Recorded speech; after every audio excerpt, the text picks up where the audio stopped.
Haleluya, sahabat shalom.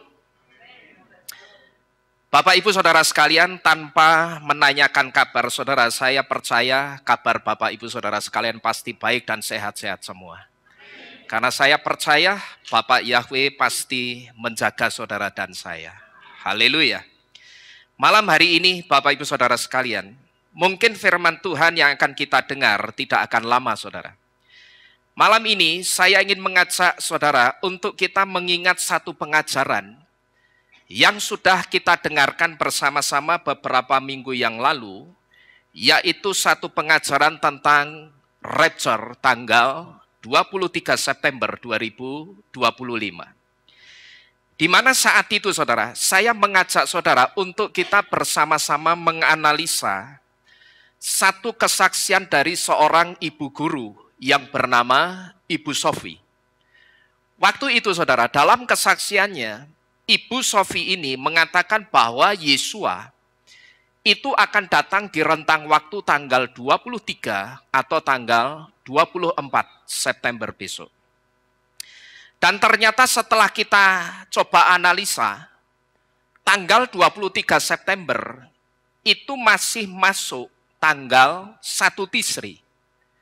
Dan tanggal 1 Tisri besok adalah hari di mana kita akan bersama-sama merayakan Yom Teruah. Dan kembali saya ingatkan saudara, bagi orang-orang Yahudi, Yom Teruah itu disebut sebagai satu-satunya hari raya yang tidak bisa diketahui secara pasti kapan penggenapan nubuatannya. Kenapa kok orang-orang Yahudi itu mengatakan Yom Teruah itu satu-satunya hari raya yang tidak bisa diketahui secara pasti kapan penggenapan nubuatannya itu? Kenapa saudara? Karena Yesua yang akan menggenapi Yom Teruah dengan kedatangannya itu juga tidak bisa diprediksi pada perayaan Yom Teruah tahun Ibrani keberapa Yesua itu akan datang. Maka oleh orang-orang Yahudi, Yom Teruah itu disebut sebagai satu hari raya yang tidak bisa diketahui secara pasti kapan penggenapan nubuatannya. Dan andai kata tanggal 1 Tisri besok Yesua menggenapi dengan kedatangannya, malam hari ini saya ingin mengajak saudara-saudara sekalian untuk kita berpikir saudara. Malam hari ini saya ingin mengajak untuk kita bersama-sama merenungkan satu hal melalui satu pertanyaan. Kalau Yesua datang tanggal 1 Tisri besok, kira-kira persiapan saudara dan saya sampai sekarang ini sudah seperti apa? Ya, kalau Yesua datang tanggal 1 Tisri besok, sudah seperti apa persiapan kita sekarang ini? Malam hari ini Bapak Ibu Saudara sekalian, kita sudah ada bersama-sama di penghujung tahun Ibrani 5785. Kalau tidak salah, malam ini kita sudah ada di tanggal 26 atau 27 Elul kalau tidak salah. Nah, hari Senin besok, begitu matahari terbenam, kita itu sudah meninggalkan bulan Elul dan kita akan masuk ke bulan Ibrani yang baru, yaitu bulan Tisri. Dan otomatis saudara, begitu kita masuk ke bulan Tisri, kita sedang masuk ke tanggal 1 Tisri. Begitu kita masuk ke tanggal 1 Tisri, itu artinya juga kita itu sedang masuk ke tahun Ibrani yang baru juga, yaitu tahun Ibrani 5786. Atau yang dikenal dengan tahun Pewau. Nah sekali lagi, saya ingin mengajak kita berandai-andai saudara. Kalau saya mengajak saudara berandai-andai, itu berarti saya memastikan atau tidak saudara? Tidak, namanya saja berandai-andai.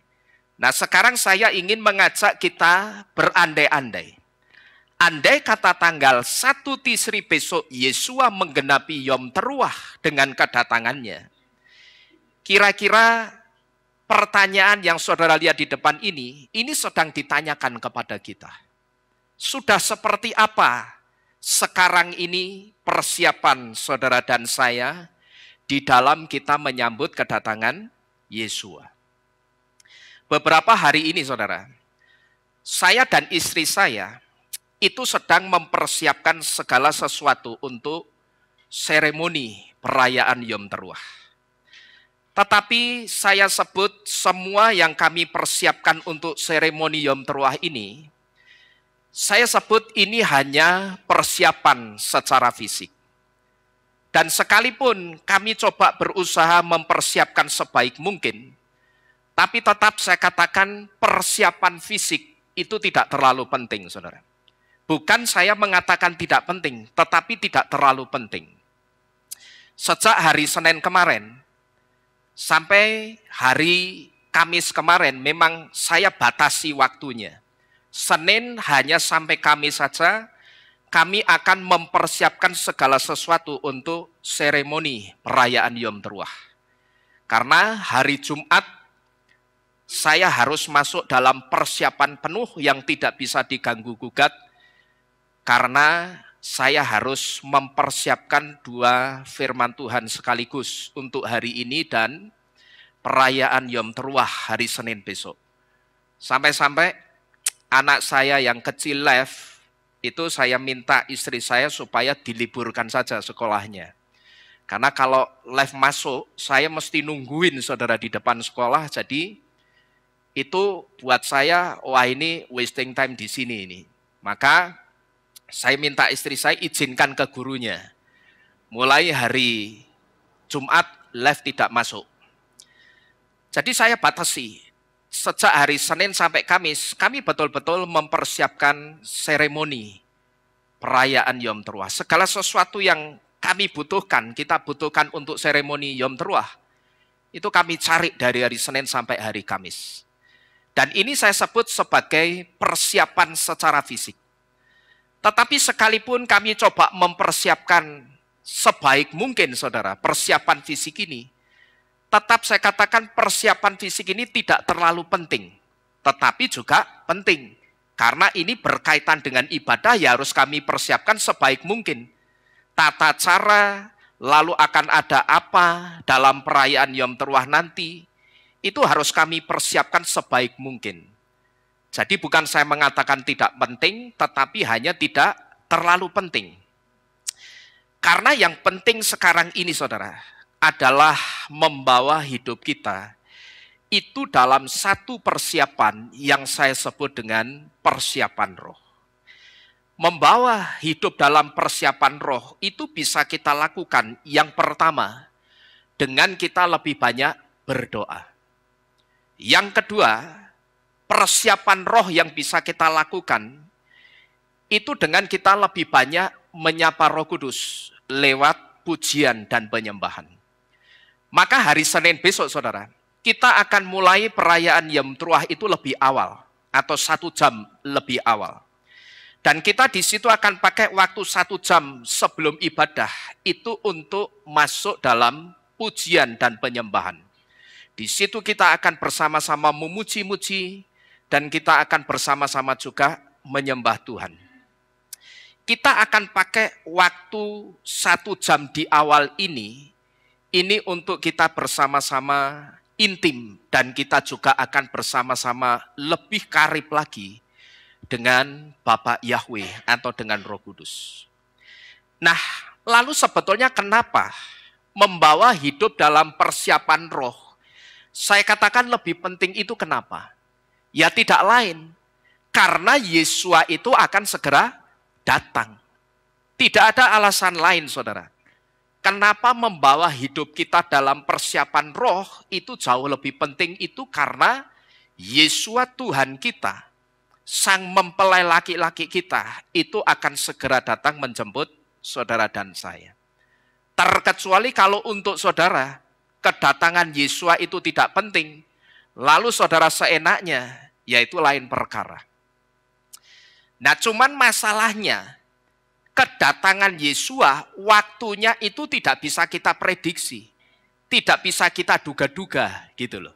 Sekalipun kita diberitahu momennya, kemungkinan besar Yesua akan menggenapi Yom Teruah dengan kedatangannya. Tapi kan kita tidak pernah diberitahu pada perayaan Yom Teruah yang tahun Ibrani keberapa Yesua akan datang. Kita tidak pernah diberi tahu. Jadi kenapa saya katakan membawa hidup kita dalam persiapan roh itu jauh lebih penting. Ya tidak lain, karena untuk kita nanti bisa menyongsong kedatangan Yesua di awan-awan. Yesua itu wujudnya apa saudara? Roh. Roh itu hanya bisa ketemu apa? Roh, itu loh. Maka persiapannya harus persiapan roh juga. Nah, persiapan roh yang bisa kita lakukan itu apa? Yang sementara bisa kita lakukan di dunia ini. Yang pertama, kita banyak-banyak berdoa. Karena dengan kita banyak-banyak berdoa, itu artinya kita sedang dekat-dekat dengan Bapa Yahweh. Yang kedua, kita akan menyapa Ruach HaKodes. Menyapa Roh Kudus, menyapa Bapa Yahweh, menyapa Tuhan Yesua itu lewat puji-pujian dan penyembahan kita. Nah, ini yang pertama kenapa kita harus betul-betul membawa hidup kita itu dalam persiapan roh. Karena kedatangan Yesua untuk mengangkat kita itu betul-betul tidak bisa diprediksi kapan kedatangannya. Kalau tanggal 1 Tisri besok Yesua datang, saya katakan haleluya. Tapi kalau Yesua belum datang bagaimana? Ya enggak apa-apa. Kita pegang saja kisahnya 10 gadis yang dianggap bijaksana dan juga dianggap bodoh. Kalau kita lihat kisahnya 10 gadis yang dianggap bijaksana dan dianggap bodoh, di dalam kisah itu saudara, sang mempelai laki-laki itu datangnya untuk siapa kira-kira?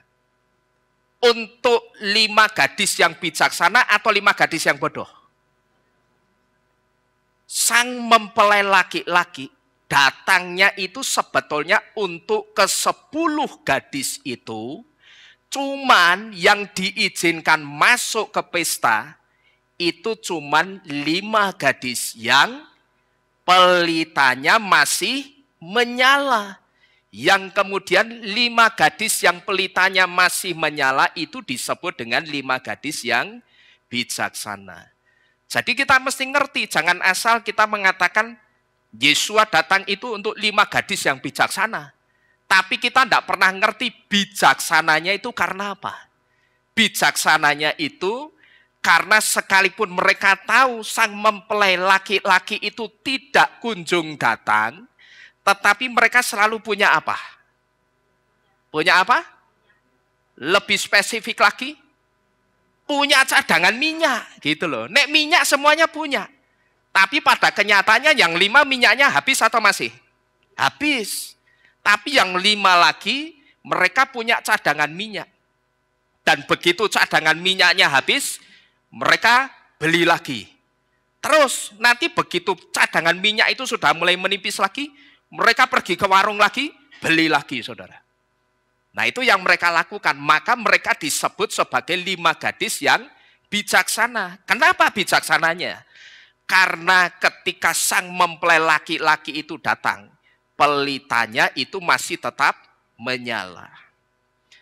Pelita bisa tetap menyala, itu kalau ada apanya saudara? Kalau ada apanya? Kalau ada minyaknya. Dan minyak itu tidak lain simbol dari urapan. Dan urapan itu tidak lain datangnya itu hanya dari satu pribadi, yaitu Ruach HaKodes. Maka karena urapan itu hanya datangnya dari Roh Kudus, inilah yang saya sebut kenapa persiapan roh menjelang waktu kedatangan Yesua itu jauh lebih penting, bahkan sangat penting saudara, ketimbang persiapan fisik yang kita lakukan.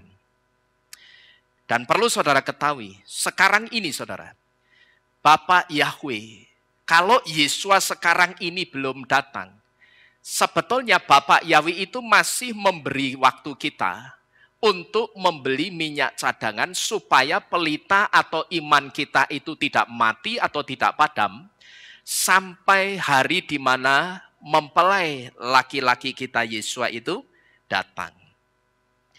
Jadi kalau sekarang ini Yesua belum datang, satu di antaranya, itu karena Bapak Yahweh itu sebetulnya sedang memberikan kesempatan atau waktu untuk kita untuk membeli minyak cadangan supaya pelita atau iman kita itu tidak padam sampai di hari di mana sang mempelai laki-laki kita itu datang menjemput kita. Jadi ini yang pertama, kenapa membawa hidup dalam persiapan roh itu sangat penting. Tidak ada alasan lain selain karena Yesua sang mempelai laki-laki kita tidak lama lagi akan datang. Saudara-saudara sekalian, kalau saudara ingat, hari Sabat minggu yang lalu, saya menyampaikan satu firman bahwa bisa dikatakan kita ini sekarang sudah ada di ambang perang Gog-Magog.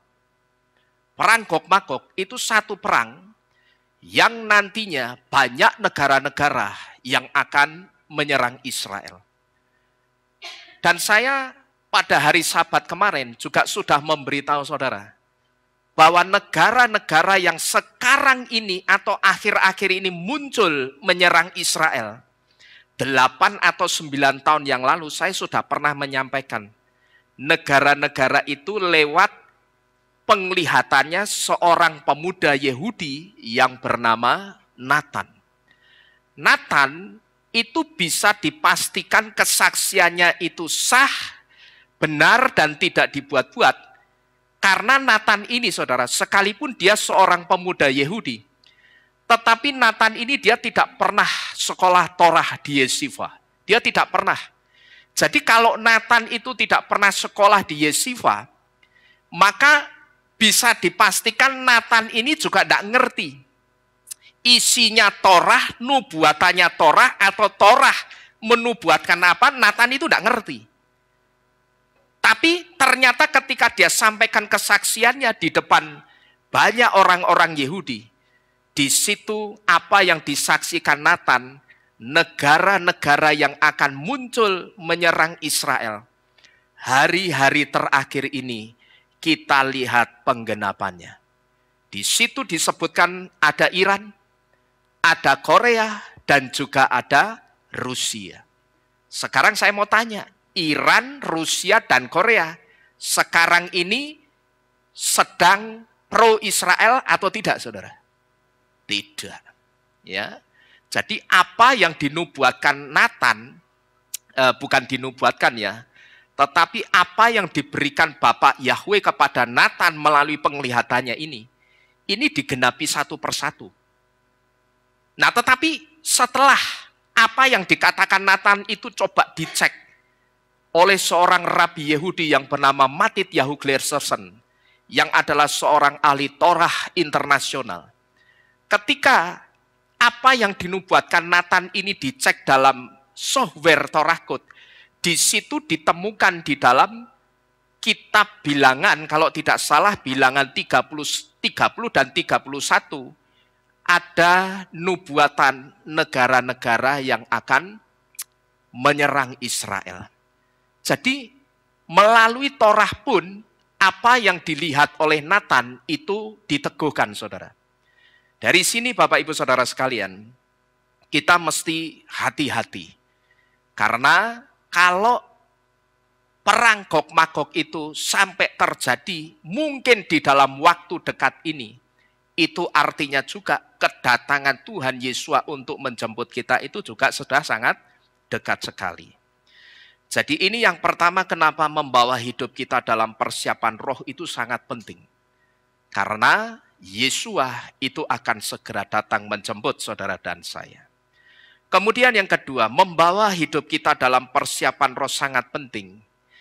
Karena orang yang disebut benar saja tidak mudah untuk diselamatkan. Nah, bagaimana kalau ada orang yang seenaknya? Gitu loh. Kalau yang disebut benar saja, dikatakan kitab suci hampir-hampir tidak diselamatkan. Terus bagaimana dengan orang yang seenaknya? Coba kita buka kitab suci kita. Di dalam dua kitab, yang pertama di dalam kitab Alef Kefa, atau 1 Petrus 4 ayat 18.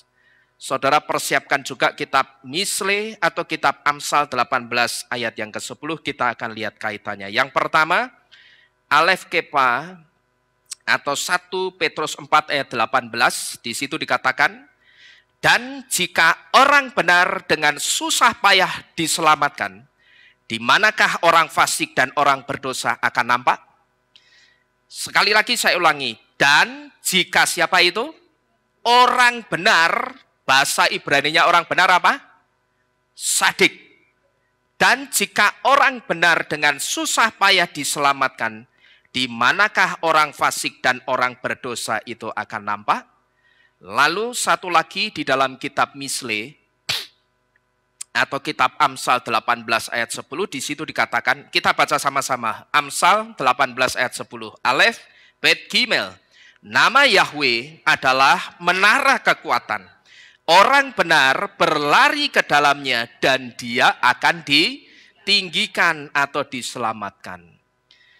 Nah, saudara-saudara sekalian, satu di antara definisi orang yang disebut benar, itu orang yang percaya kepada Bapa Yahweh. Ya, sekali lagi, satu di antara definisi orang yang disebut benar, itu orang yang percaya kepada Bapa Yahweh. Kenapa kok saya katakan satu di antara definisinya orang benar, itu orang yang percaya Bapa Yahweh, itu kenapa? Ya karena di dalam kitab Amsal tadi dikatakan apa? Nama Yahweh itu menara kekuatan. Orang benar berlari ke dalamnya, dia akan ditinggikan atau diselamatkan. Sekarang perhatikan baik-baik. Nama Yahweh yang jadi menara kekuatannya itu nama siapa? Nama Yahweh. Terus ayatnya ngomong apa selanjutnya? Orang benar berlari ke dalamnya.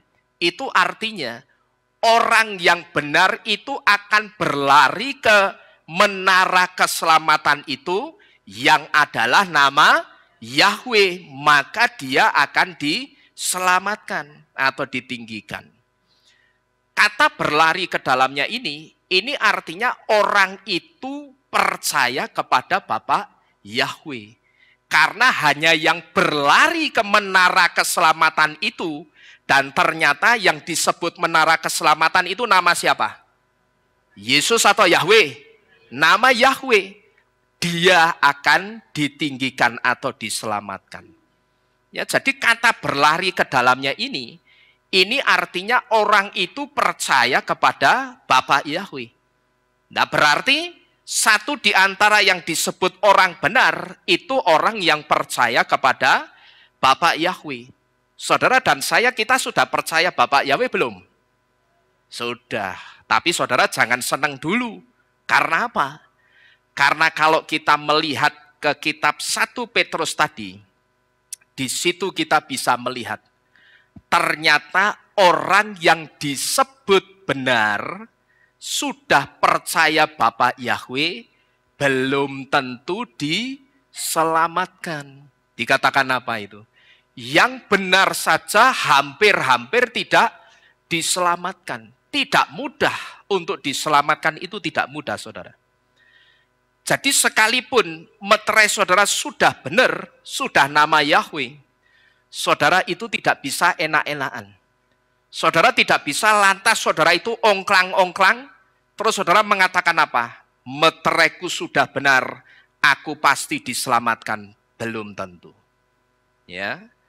Saudara merasa sudah dibaptis pembaruan, meterai di dahi saudara sudah yod hewahe seperti ini, yang saudara sebut, oh meteraiku sudah benar, wong aku sudah dibaptis dalam nama Yahweh, dalam nama Yesua, aku berarti pasti diselamatkan. Belum tentu, saudara.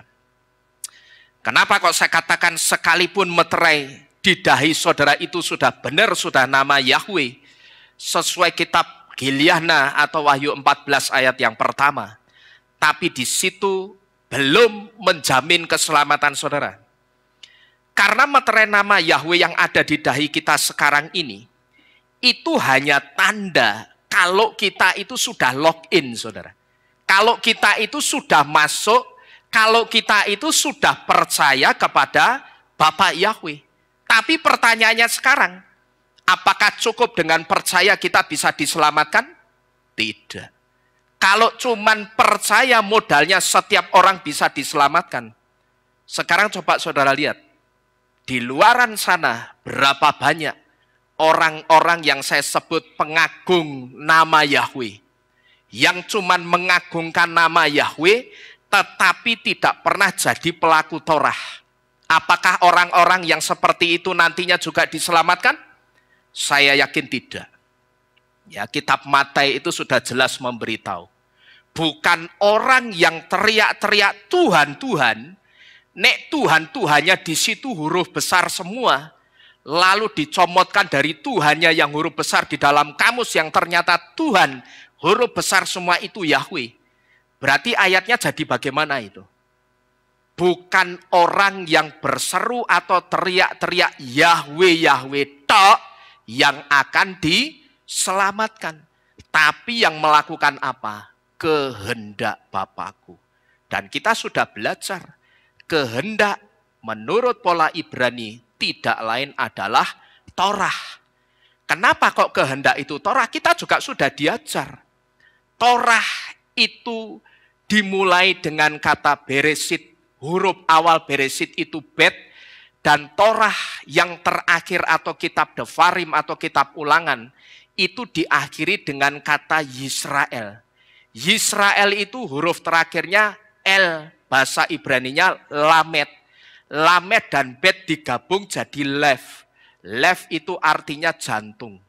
Midrash Yehudi memberitahu dari jantung inilah keluar kehendak-kehendak dan keinginan pribadi. Jadi yang disebut melakukan kehendak Bapa Yahweh itu yang melakukan Torah. Maka ini yang saya katakan kenapa sekalipun meterai saudara itu sudah benar nama Yahweh, tapi saudara tidak jadi pelaku Torah, saudara belum tentu diselamatkan. Karena modalnya itu tidak hanya percaya. Nek cuman percaya, saudara tanya di luaran sana. Saudara ketengahkan ayat-ayatnya, saudara ketengahkan alasan-alasannya. Orang bisa percaya. Oh iya, benar-benar, iya. Sekarang aku percaya bahwa Tuhan pencipta langit dan bumi dan juru selamat itu namanya Yahweh. Percaya enggak orang itu? Percaya, secara mulut percaya. Tapi apakah cuma modal percaya dia diselamatkan, saudara? Lah kok enak men? Ya toh. Nah sekarang bagaimana dengan orang yang hidupnya enggak karu-karuan? Tapi aku percaya Yahweh loh. Ya, bagaimana kira-kira saudara? Apakah orang yang begitu juga diselamatkan? Saya yakin tidak. Ya, jadi sekalipun meterai saudara itu sudah benar, saudara jangan enak-enakan. Jangan saudara itu lantas ongklang-ongklang, lalu saudara berpikir meteraiku sudah benar, jadi aku pasti diselamatkan. Sekali lagi belum tentu. Karena sekali lagi, meterai nama Yahweh yang sekarang ini sudah ada di dahi kita. Itu hanya untuk menunjukkan bahwa kita itu sudah login gitu loh. Kita sudah lock out dari sesembahan yang lama, yang dari Arab dan Yunani itu. Kita login, kita masuk atau percaya kepada Elohim yang benar. Elohim Sefaot atau Tuhan pencipta alam semesta ini. Yang paling benar yang namanya Yahweh. Itu hanya untuk menunjukkan seperti itu. Tapi setelah kita menerima Bapa Yahweh ya harus melakukan firman dan melakukan Torahnya juga. Dan jadi pelaku firman dan Torah, asal saudara tahu, jadi pelaku firman dan Torah itu juga satu di antara cara kita membawa hidup kita itu dalam persiapan roh. Jadi membawa hidup dalam persiapan roh itu tidak hanya kita memuji-muji, menyembah Bapa Yahweh, kita banyakin berdoa. Kalau biasanya berdoa cuma sekali, sekarang porsinya ditambah sampai 5 kali. Tidak hanya seperti itu, saudara.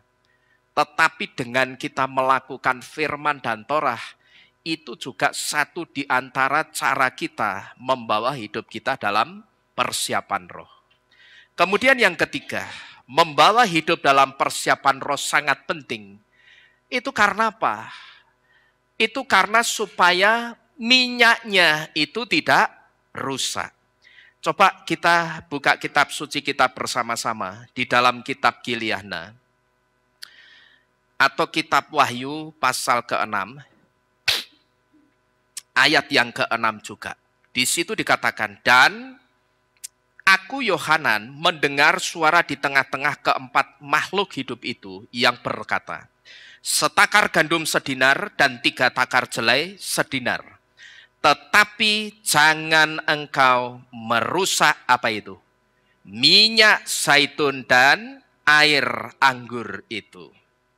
Sekali lagi saudara, minyak itu urapan dan urapan itu Roh Kudus. Saudara perhatikan baik-baik. Setakar gandum sedinar, 3 takar jelai juga sedinar. Tapi janganlah kamu merusak minyak zaitun itu dan merusak air anggur itu. Sekali lagi saya sampaikan, minyak itu urapan dan urapan itu Ruah Kodes atau Roh Kudus. Nah, kalau kita berbicara tentang minyak saudara, minyak dikatakan rusak itu ketika warna minyaknya itu berubah dari warna kuning cerah menjadi coklat tua atau kehitaman. Kenapa kok minyak yang warnanya berubah dari kuning cerah jadi coklat tua atau kehitaman itu dikatakan rusak? Itu kenapa? Karena saat itu terjadi kerusakan pada lemaknya. Jadi di dalam minyak itu mengandung lemak, saudara. Di dalam minyak itu ada lemaknya. Termasuk minyak zaitun yang ditulis di kitab Gileadna 6 ayat 6 itu juga ada lemaknya. Minyak zaitun itu sekalipun disebut ada lemaknya, lemak sing tumbuhan itu apa ya namanya ya? Nabati. Sekalipun lemaknya itu disebut lemak nabati, tetapi di dalam minyak zaitun itu juga ada lemaknya. Karena apa? Karena di dalam minyak zaitun itu mengandung asam oleat atau asam lemak omega 9. Maka di dalam minyak zaitun sekalipun itu juga ada lemaknya. Dan kalau kita melihat di dalam Torah, lemak itu selalu diminta Bapak Yahweh untuk lemak itu dibakar. Dan lemak yang dibakar inilah gambaran atau simbol korban puji-pujian yang kita bawa kepada Tuhan. Nah, kalau lemak itu simbol atau gambaran korban puji-pujian yang kita bawa kepada Bapak Yahweh. Dengan kata lain saudara, ini artinya ketika tidak ada korban puji-pujian yang kita bawa kepada Bapak Yahweh di dalam setiap hari-hari kehidupan kita atau di dalam waktu-waktu kita menunggu kedatangan Yesua, tetapi di setiap hari kehidupan kita, kita itu tidak pernah yang namanya memuji-muji Bapak Yahweh. Kita tidak pernah menyembah. Kita tidak pernah adakan satu waktu khusus untuk kita itu intim dan karib dengan Bapak Yahweh lewat pujian, penyembahan, dan doa. Kita banyak menyanjung Bapak Yahweh. Tapi kita memujinya Tuhan itu nek cuman pas di kehilat. Saudara perhatikan baik-baik.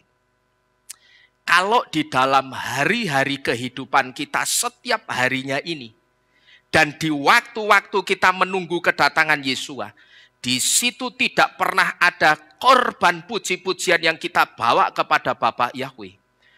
Asal saudara tahu, yang sedang kita lakukan itu apa saudara? Ngerusak minyaknya. Ngerti saudara?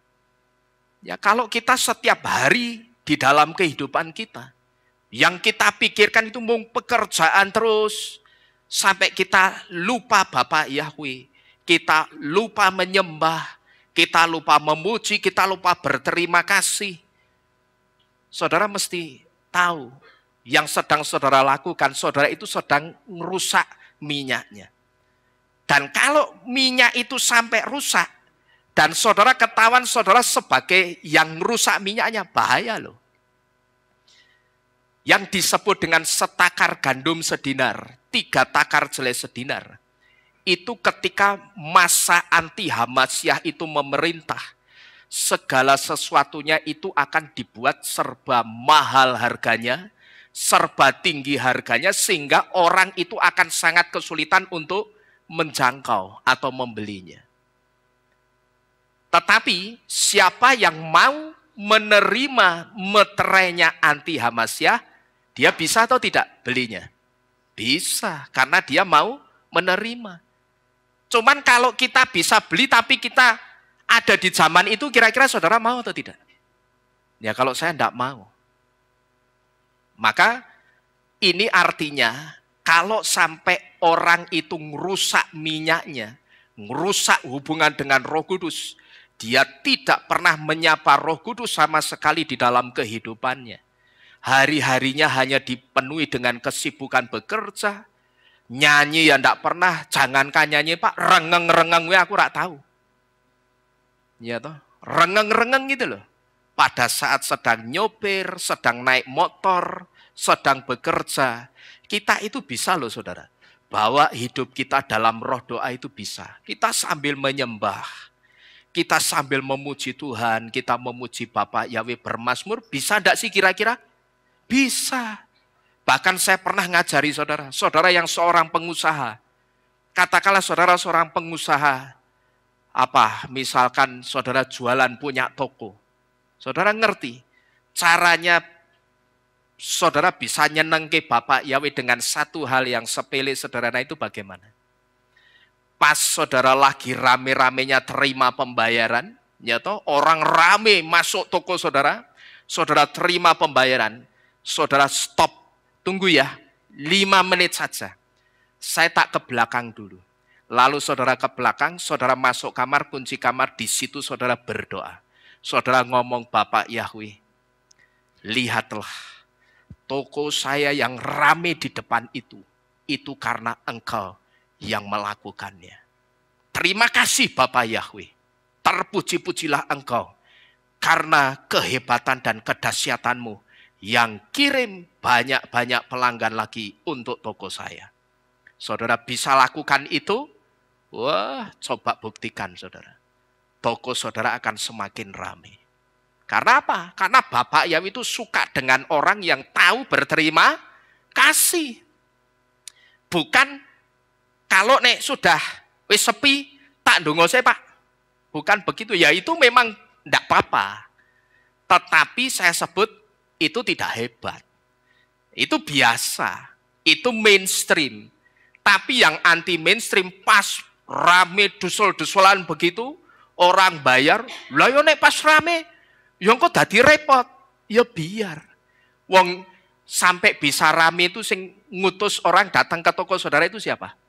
Ya Bapak Yahweh. Bapak Yahweh yang memberkati toko saudara. Gitu loh. Tapi di situ saudara berani stop, tunggu sebentar ya. Maksimal 5 menit saja. Saya tak ke belakang dulu. Ya, saudara enggak usah ngomong berdoa ya enggak apa-apa. Saya tak ke belakang. Lalu saudara masuk kamar, kunci pintu atau masuk ruangan khusus. Mau doa di kamar mandi ya enggak apa-apa. Saudara ucapkan terima kasih Bapak Yahweh. Tokoku yang rame di depan itu orang sampai berjubel, berdesak-desaan beli. Itu karena Engkau yang memberkati tokoku. Kitab Misle, kitab Amsal itu juga memberitahu sebetulnya menyiratkan satu hal. Kalau Bapak Yahweh itu suka dengan orang yang tahu berterima kasih. Kitab Misle, buktinya Bapak Yahweh itu pinjam mulutnya Raja Shelomo. Lalu keluarlah ayat di kitab Misle ini yang dikatakan apa? Akuilah Yahweh dalam segala jalanmu. Nah kalau kita di saat kita terima pembayaran yang berjubel, yang berdesak-desakan, lalu kita luangkan waktu barang 3-5 menit saja untuk berterima kasih kepada Bapak Yahweh. Di situ saudara itu sedang mengakui Bapak Yahweh atau tidak? Kita sedang ngakui. Ya, kita sedang ngakui Bapak Yahweh itu loh. Tokoku yang rame itu karena Engkau yang kirim orang-orang itu datang ke tokoku. Terima kasih Bapak Yahweh. Ya jadi jangan malah saudara itu sudah diberitahu sekarang waktunya Tuhan sudah sangat dekat, tetapi saudara justru malah tambah enak-enakan, malah tambah jauh dari Tuhan. Ya, Bapak Ibu Saudara sekalian, sampai detik ini saudara, apa yang ada di hati saya itu tidak pernah berubah untuk saudara. Saya selalu punya kerinduan begini, di Kehilat ini kita kumpul, di dunia ini kita kumpul, di Siamayim nanti kita harus kumpul. Amin. Itu kerinduan saya, Bapak Ibu Saudara sekalian. Ya. Maka kalau saya ngomong begini, saya bisa terbawa perasaan. Ya karena saya sangat mengasihi Bapak Ibu. Kita sudah terbiasa ketemu begini. Nanti bagaimana andai kata di Siamayim itu saya tidak melihat satu di antara saudara. Ya, Bapak Ibu Saudara sekalian. Tetapi satu-satunya cara yang bisa membuat kita bisa tetap kumpul sama-sama di Siamayim, itu hanya kesetiaan kita kepada Bapak Yahweh. Saya yakin saudara, usaha kita nantinya tidak akan mengkhianati hasilnya, itu tidak akan. Kita mengusahakan setia sekarang, wis ndak usah nunggu-nunggu. Ndi opai, ndak usah. Nanti pada waktunya saudara ndak akan bertanya, tapi saudara tiba-tiba akan merasakan, oh ini toh upaya itu ini, upahnya ini. Gitu loh. Jadi kenapa seringkali saya banyak mendorong saudara, ayo semakin setia. Yang tidak setia, ayo sekarang setia lagi. Yaitu karena itu. Karena saya punya satu kerinduan di hati saya yang tidak pernah berubah. Di dunia ini kita kumpul, di Siamayim nanti kita juga harus kumpul. Amin. Saya berharap juga itu juga menjadi kerinduan di hati saudara. Ya. Saudara lihat teman-teman saudara kanan kiri, muka belakang ini. Milikilah kerinduan yang sama. Pak Ahok yang di belakang, coba miliki. Di dunia ini aku sering ketemu Pak Damaris. Nanti di Siamayim aku juga harus ketemu Pak Damaris. Ya. Demikian juga sebaliknya. Dan saudara-saudara yang lainnya. Tetapi saudara, kalau di dalam setiap hari-hari kehidupan kita, kita jarang bahkan mungkin tidak pernah menyapa Bapak Yahweh.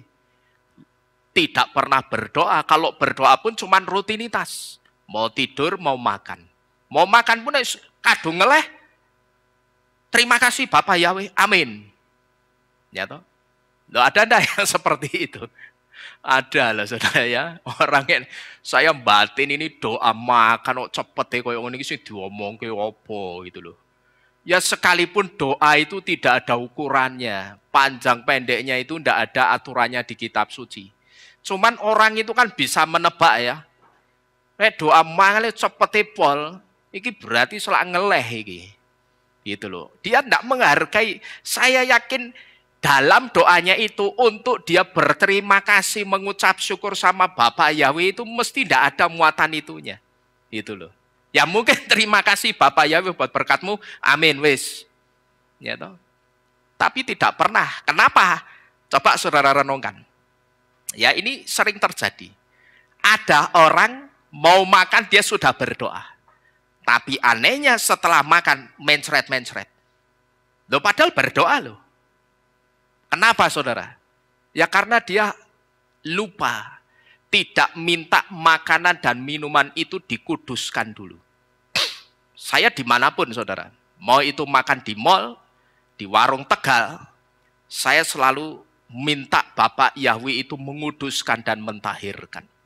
Saudara-saudara yang pernah mungkin kita makan sama-sama. Dan saya diminta berdoa. Saudara mungkin mesti pernah dengar kata-kata doa saya. Ya, saya doakan makanan itu. Bapak Yahweh, semua berkat palsu dari roh Allah Bapak Yahweh singkirkan. Dan roh-roh yang bukan dari Bapak Yahweh yang memberkati makanan minuman ini dengan berkat palsunya juga Bapak Yahweh singkirkan. Kok kenapa saya katakan roh-roh yang bukan dari Bapak Yahweh dengan berkat palsunya, itu kenapa saudara? Saudara pernah dengar kisah pesugihan? Ya, pesugihan itu kan banyak.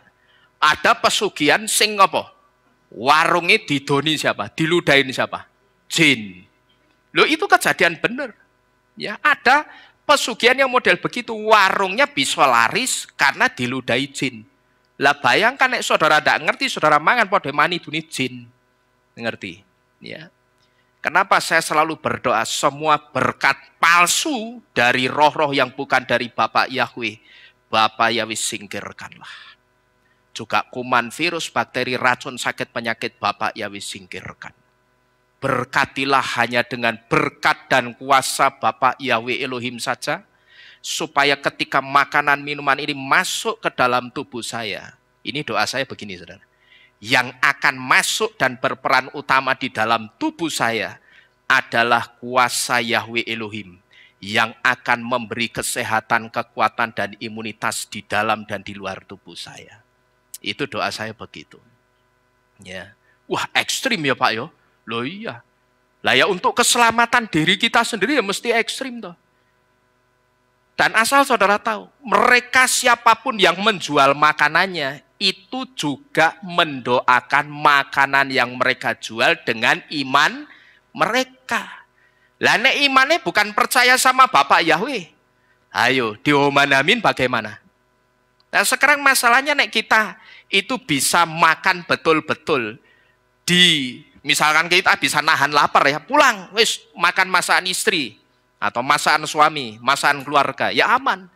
Tapi kalau kepepet kita makan di warung di pinggir jalan, dan ternyata di tempat itu sudah ada jin pesugihannya, bagaimana kira-kira saudara? Maka tidak jarang, banyak orang yang sudah percaya Bapak Yahweh ketika berdoa untuk makanannya saja asal-asalan, setelah selesai makan, mencret-mencret. Nah, itu banyak terjadi yang seperti itu. Karena ada orang-orang yang mengatakan ke saya, bagaimana? Loh saya tapi sudah berdoa, ini kok bisa mencret ya Pak? Lah kue doanya pecicilan. Ya toh selak meh mangan, selak ngeleh ke susu gitu loh. Kalau saya disuruh begitu enggak bisa. Karena satu hal yang selalu saya ingat itu apa? Semua yang terjadi di alam semesta ini, itu selalu ada kekuatan roh yang menggerakkan. Semua yang terjadi dan bergerak di alam semesta ini, itu tidak bergerak dengan sendirinya, tetapi ada kekuatan roh yang menggerakkan. Termasuk pergerakan, dalam hal ini pergerakan ekonomi orang-orang yang jualan, itu juga ada kekuatan roh yang membantu. Nah cuman masalahnya kalau orang itu bukan orang yang percaya Bapak Yahweh, berarti yang membantu Bapak Yahweh atau bukan sebetulnya? Ya bukan. Ya. Tetapi roh-roh yang dia percayai, Tuhan-Tuhan yang dia percayai, saya sebut memberkati dengan berkat palsunya. Nek berkat sing asli itu cuman berkat dari Bapak Yahweh. Amin. Itu cuman berkatnya Bapak Yahweh. Jadi saudara, perhatikan ini baik-baik. Karena ketika tidak ada korban puji-pujian yang kita bawa kepada Bapak Yahweh, di dalam setiap hari-hari kehidupan kita, dan di waktu-waktu di mana kita menunggu waktu kedatangan Yesua, saudara menyapa Tuhan tidak pernah, saudara menyapa Roh Kudus tidak pernah. Tapi kalau saudara melakukan satu hal yang saya sebut dengan brain rot, itu saudara lakukan terus. Saudara ngerti brain rot itu waktu saudara apa? Brain itu apa artinya? Otak. Rot, pembusukan otak. Kapan itu saudara kira-kira? Orang tanpa disadari sedang brain rot itu kapan? Ini loh. Ambil handphone, buka YouTube, scroll. Terus apa lagi? Buka TikTok, scroll. Padahal TikTok itu ora penting di sini, ya toh. Dibuka scroll terus. Instagram dibuka, scroll terus. Padahal sing ditonton ya ora kenal. Gitu loh. Tapi terus diperhatikan ceritanya orang lain, bahkan sampai jadi bahan rumpian. Tanpa saudara sadari, saudara itu sedang melakukan brain rot. Pembusukan untuk otak saudara sendiri. Ngerti? Tapi itu tidak saudara sadari. Dan perlu saudara ketahui juga, itulah satu di antara agendanya anti Hamasiyah. Kenapa handphone itu sekarang ada kitab suci online-nya? Ada kitab suci digitalnya. Ya supaya orang itu terpusat. Ini jadi one stop service atau one stop gadget. Gitu loh. Jadi gadget yang segala sesuatunya ada di sini. Ya toh, nek zaman dulu orang ibadah bawanya kitab suci dalam bentuk apa? Buku. Sekarang sudah handphone suci semua. Ya kan? Nek saya perlu karena apa? Repot nek saya berdiri begini bawa kitab suci buku repot. Saya pakai yang handphone suci. Jadi sebetulnya tidak masalah. Kalau kita perlakukan gadget kita, handphone kita dengan benar, no problem. Tapi kalau saudara sudah tidak benar kebiasaan scroll TikTok, Instagram, tapi saudara kalau disuruh berdoa tidak pernah, memuji Tuhan tidak pernah, tanpa saudara-saudari, saudara itu sedang brain rot. Saudara itu sedang membusukkan otak saudara sendiri gitu loh. Ya. Jadi hati-hati saudara. Kalau tidak ada pujian, korban pujian, penyembahan, doa kita menyapa Roh Kudus, ternyata di situ kita itu dideteksi, kita itu sedang merusak minyaknya. Maka inilah kenapa hari Senin besok, sebelum kita masuk dalam perayaan Yom Teruah, kita akan mulai lebih awal dan kita akan adakan satu waktu khusus untuk kita pujian dan penyembahan. Jadi nanti Bapak Ibu Saudara sekalian, saya ingatkan sekali lagi jangan terlambat. Karena jam 5 tepat kita sudah ada di Kehilat, kita akan langsung masuk dalam pujian penyembahan selama kira-kira 1 jam. Sebelum jam 6 kita mulai ibadah perayaan Yom Teruah. Barangkali di saat kita masuk dalam pujian penyembahan, Yesua datang. Harapan kita itu sudah ada dalam persiapan roh yang baik. Sekalipun saya katakan belum tentu benar. Tetapi paling tidak yang kita lakukan itu sudah baik gitu loh saudara. Timbang saudara datang terus di depan ngerumpi. Ya toh, lebih baik mana? Ya kita di dalam memuji-muji Bapak Yahweh. Nanti saya minta tolong sekali. Saudara masuk dengan tenang hari Senin besok. Saudara duduk dengan tenang. Yang punya anak kecil, usahakan bawa anaknya di ruang tamu yang sudah disediakan. Tetapi kalau anaknya bisa dihandle di ruangan ini, ya tidak apa-apa. Tidak jadi masalah. Tolong anaknya ditenangkan, jangan rame, jangan nangis. Saudara tenangkan baik-baik, supaya kita bisa masuk dalam hadirat Tuhan itu dengan kesungguhan. Ya, kita bisa masuk dalam konsentrasi penuh. Kita memandang bersama-sama kepada Bapak Yahweh saja. Jadi sekali lagi inilah kenapa hari Senin besok sebelum kita mulai perayaan Yom Teruah, kita akan mulai lebih awal supaya kita bisa masuk dalam pujian dan penyembahan. Dan apa yang akan kita lakukan di 1 jam lebih awal dari perayaan Yom Teruah ini saudara? Tentu saja dengan satu harapan, kalau Yesua datang tanggal 1 Tisri besok, harapan kita akan diizinkan masuk dalam pestanya Yesua. Karena pelita kita masih tetap menyala karena kita punya minyak cadangan. Karena kita tetap dalam urapan Roh Kudus ketika kita memuji-muji dan menyembah Bapak Yahweh. Nah itu yang jadi harapan kita. Ya, tidak ada harapan yang lain. Harapan kita memulai ibadah kita 1 jam lebih awal seperti ibadah Sabat ini. Jadi sebetulnya tidak ada perubahan. Kalau Sabat kita mulai ibadah jam 5, besok Senin kita juga mulai jam 5. Cuman kalau jam 5 itu sepertinya belum masuk dalam perayaan Yom Teruah. Tapi begitu matahari terbenam, saat itu kita sudah masuk dalam perayaan Yom Teruah, karena kita sudah masuk dalam 1 Tisri 5786. Jadi sebetulnya tidak ada perubahan jadwal, sama. Hanya saja 1 jam di awalnya ini kita pakai untuk pujian dan penyembahan. Dengan satu harapan, kalau Yesua benar menggenapi tanggal 1 Tisri besok dengan kedatangannya, harapan kita akan diizinkan masuk dalam pestanya seperti 5 gadis yang dianggap bijaksana.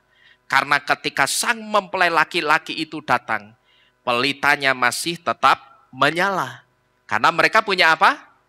Punya minyak cadangan. Karena kita tetap di dalam urapan Roh Kudus, melalui pujian dan penyembahan yang akan kita lakukan bersama-sama di 1 jam yang lebih awal. Amin. Amin. Bapak Yahweh memberkati Bapak Ibu Saudara sekalian. Kita duduk di dalam doa, kita sungguh-sungguh tengadakan tangan kita.